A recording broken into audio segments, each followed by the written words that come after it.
This project started as a built-in dresser, but then it expanded to display shelves, lighting with wood sconces, custom bifold doors, and finally a wood panel wall.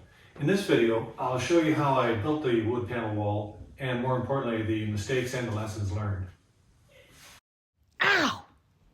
First, I'm working with the 1970s era tract house. It's a stick-built two-story on a concrete slab.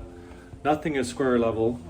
The joist, studs, rafters look like they've had a bad hangover and got covered up with drywall. The first step in building this flat panel wall was to install this light sconce. I used a laser leveler, so I knew I had a good foundation to build up from this point and down as well. I used just half-inch blocks to set on top of the light sconce and was that way able to just build up on top of each other, then another half-inch block up above that one so that I could get to the top. Another advantage of working with these 30-inch square panels is that I was able to prefabricate them on the ground, and then as I installed them using the half-inch gaps, I had a little wiggle room as I moved across the wall installing them. I needed something to smooth out the waves in the drywall, as well as a surface to pin nail and glue up the panels. So I sheeted the wall with 1/4 inch red oak paneling, which is a lot cheaper than the white oak, and hoped the color would be close enough to get by. I stained the panels in every gap area that would show between the white oak panels, which worked fine on the upper panels, but as I worked down to eye level I could see the color did not match and the wood filler looked like a bad Bondo job. This is when I decided to cover the gaps by pre-staining edge banding and apply it to the wall prior to putting up each panel. First, I made up a test strip to see if a hot iron would mess up the finish while applying it, but it seemed fine, so I went on to cover enough tape to use on all of the edges of the next panel sets, as well as the gaps in between. I'm using the track saw guide as a platform for the edge tape while I scribe along that wavy drywall, and then following the scribe line on the edge tape with scissors. These cutoffs show how bad this drywall is, and now I'm moving on with a hot iron, applying the edge tape, and I think we have good results. In this clip, I'm applying edge band along the width of the wall, which I'll repeat on the left and the bottom of every panel as I lay them in. I'm counting on liquid nails for most of the holding strength. I wasn't sure the panels glued directly to drywall would be adequate. Another reason I went with the red oak panel substrate. Let me know what you guys think.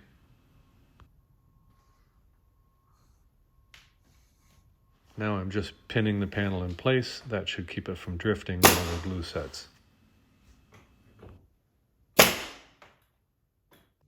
I'm beginning to feel like the project is coming together, but I've got a lot more panels to cut out, beginning with this tricky L shape. First, I'm cutting it face down on MDF to prevent tear out.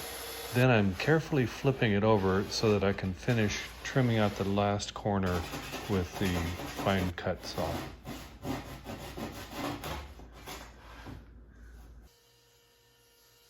After cutting all the panel parts to size, it's time to get back to gluing edge band around all sides. For cleaning up the edge tape, I find the laminate trimmer seems to work best, and I follow that up with a hand file to remove any excess glue and just round off the edge slightly. I'm giving the panels 4 coats of General Finishes polyurethane. By choosing the flat finish, I don't get any reflection, so the wood grain really does show through. Also, after each coat, I run a quick rag around the edges to take off any excess stain, which is where it seems to really build up. And now it's back to the wall with more gluing up and pinning in place, although sometimes you can't beat an extra pair of hands. Down, down, down, down, down. There you go. Like here? Right. Yeah, that's good. Okay. Okay, thank you.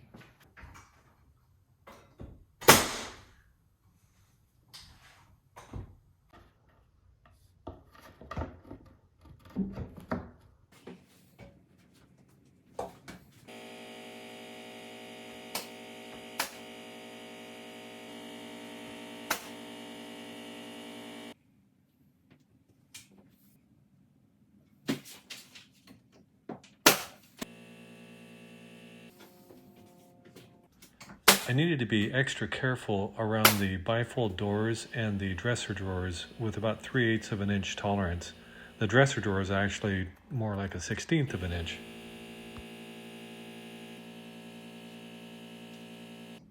To achieve a totally flat look, the bifold track had to project 1/8 of an inch out, so here I had to relief the backside of the panel.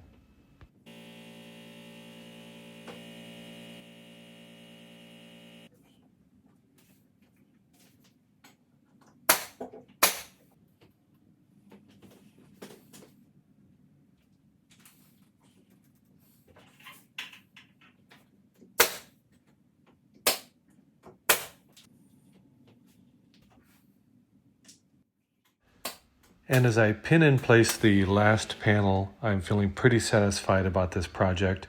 If you like this build, you can check out my other videos featuring the construction of the bifold doors, the installation of the Sugatsuni bifold door hardware, as well as the light sconce that covers a typical track light.